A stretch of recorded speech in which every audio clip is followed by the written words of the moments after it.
is different from the older forms of slavery. The older forms of slavery basically afflicted and affected every corner of this small planet on which we reside.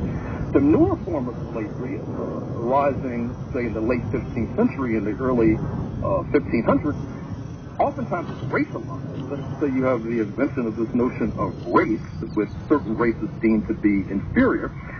And then there is this idea that you are a slave forever, and that you will carry the mark of slavery forever. For example, what has afflicted and affected the black population of the United States. Then it's yoked to the roaring engine of capitalism, which creates all this wealth for some, which oftentimes leads to a kind of blindness in perceiving the tragedy that befell those who were basically the rungs on which some were able to climb class ladder. There's another story that I tell in this book, which is about the Ottoman Turks, the predecessors of present-day Turkey, and the slave trade in Western Europeans, and also Southeastern Europeans. That was a major emphasis of the Ottoman Turks. However, in 1683, you have another turning point when the Ottoman Turks are turned back at the gates of Vienna, and their sweep westward is detained, if not obliterated for all time.